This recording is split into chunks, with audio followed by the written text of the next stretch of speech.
கன்னிசேவப்பட்டி கிராமம் தேனி மாவட்டத்திலிருந்து பேசுகிறேன். இப்போ இந்த பசுமை குடிலோட செட்டப் இது எப்படி செய்கிறோம் அப்படின்னு சொல்லி பார்த்தீங்க அப்படின்னா, ஃபஸ்ட்டு என்ன சொல்லணும்னா நம்ம அரசாங்கத்துக்கு வந்து நன்றி சொல்லணும்.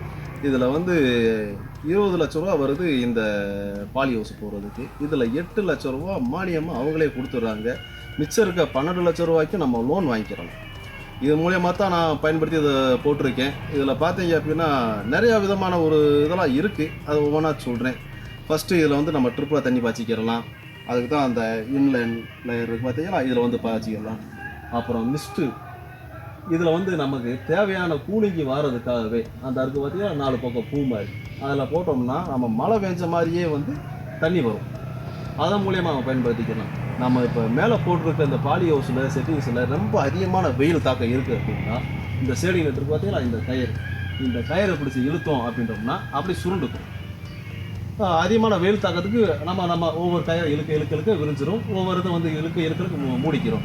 மழை பெஞ்சு தண்ணி உள்ளே வராது. இந்த இருக்குது பார்த்தீங்களா, கீழே ஒரு ஓடை மாதிரி இதில் போய் தண்ணி போய் வெளியே ஏறிடும். நம்ம அந்த இடத்துல வந்து ஏதோ ஒரு தொட்டி மாதிரி கட்டி வச்சுக்கிட்டு நாளைக்கு என்னைக்கு தேவைப்பட்டாலும் இதே தண்ணியை பம்ப் பண்ணி அந்த மழை தண்ணியே நம்ம பயன்படுத்திக்கிறலாம்.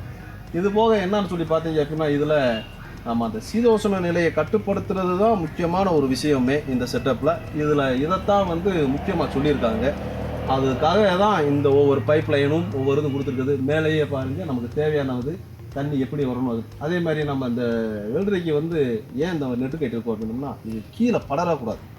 அதுக்காக தான் பிடிச்சி மேலே போகிறதுக்காக இந்த நெட்டு நம்ம போட்டிருக்கோம். ஒவ்வொன்றா கீழே இருந்துச்சுன்னா குவாலிட்டி குறைஞ்சிரும், மண் பட்டுரும். அதுக்காக வந்து பார்த்தீங்க அப்படின்னா அது வந்து அந்தளவுக்கு தெளிவாக இருக்காது. ஒரு பெஸ்ட் குவாலிட்டி, ஒரு எக்ஸ்போர்ட் குவாலிட்டி வரணும் அப்படின்னா இந்த மாதிரி நெட்டு போடணும். இதுதான் வந்து இந்த பாலி ஹவுஸோட செட்டிங்ஸ். இது ஒரு செட்டப் முறைன்னு சொல்லி பார்த்தீங்கன்னா இதுதான். இதை தாண்டி பெரிய அளவுக்கு இல்லை. வெஞ்சுரி இருக்குது, அது நம்ம உரத்துகளை ஏற்றி விடுறதுக்காக. இது எல்லாமே பாலி ஹவுஸில் முத ஆரம்பிக்கும் போது இது எல்லாமே வந்து அந்த நிறுவனத்துக்காரங்க வந்து பார்த்தீங்கன்னா அதை செஞ்சு கொடுத்துருவாங்க. நம்ம அதுக்கான அமௌண்ட் என்னென்ன வேணுமோ அதை கொடுத்துட்டோம் அப்படின்னோம்னா அந்த பைப்லேருந்து எந்த அளவு என்னென்ன போடணும்னு சொல்லி அதை முறைப்படுத்தி அரசாங்க உத்தரவோடு வந்து இதை வந்து செஞ்சு கொடுத்துருவாங்க.